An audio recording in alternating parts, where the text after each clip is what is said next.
Hey guys, இன்றைக்கி என்ன வீடியோனா நம்மளோட நலங்கு மாவு எல்லாமே ஸ்டாக் அவுட் ஆயிடுச்சு, எல்லாமே ஃபுல்லாமே காலி ஆயிடுச்சு.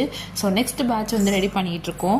நம்மளோட நலங்கு மாவு பார்த்திங்கன்னா 21 ஹர்ப்ஸ் யூஸ் பண்ணி ரெடி பண்ணிகிட்ருக்கோம். ஸோ என்னென்ன இன்க்ரீடியன்ஸ் யூஸ் பண்ணோன்னு இந்த வீடியோலேயே நான் உங்களுக்கு காட்டியிருக்கேன். வெள்ளி மஞ்சள், பச்சைப்பயிறு, பாதாம், வெள்ளை கொண்டக்கடலை, உளுந்து, ஆவாரம்பூ, ரோஜாப்பூ இதழ், மரிக்கொழுந்து, சாண்டல்வுட், மஞ்சிஸ்தா, ஆரஞ்சு பீலு, வெந்தயம், கோரைக்கிழங்கு, பூலாங்கிழங்கு, வெட்டி வேறு, குப்பைமேனி இலை, வேப்ப இலை, இந்த மாதிரி 21 ஹர்ப்ஸ் யூஸ் பண்ணி இந்த நலங்கு மாவு வந்து நம்ம ரெடி பண்ணியிருக்கோம். இந்த பவுடர் பார்த்தீங்கன்னா நீங்கள் உங்கள் ஃபேஸ் பேக்காகவும் யூஸ் பண்ணிக்கலாம் அண்ட் வந்து பாத் பவுடராகவுமே யூஸ் பண்ணிக்கலாம். ஃபேஸ் பேக்காக நீங்கள் போடும்போது பச்சை பால், கேர்டு ஆர் ரோஸ் வாட்டர் அந்த மாதிரி நீங்கள் மிக்ஸ் பண்ணி உங்கள் ஃபேஸில் வந்து அப்ளை பண்ணிவிட்டு 10 மினிட்ஸ் ட்ரை பண்ணிவிட்டு நீங்கள் வந்து ஃபேஸ் வாஷ் பண்ணிக்கலாம்.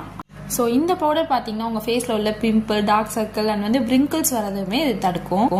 அண்ட் நம்ம பார்த்தீங்கன்னா இந்த பவுடரை ரொம்ப கம்மியான ப்ரைஸ்க்கு கொடுத்துட்ருக்கோம். உங்கள் யாருக்காவது இந்த நலங்கு மாவு வேணும்னா என்னோட பேஜுக்கு டிஎம் பண்ணி ஆர்டர் ப்ளேஸ் பண்ணிக்கோங்க. பாய்.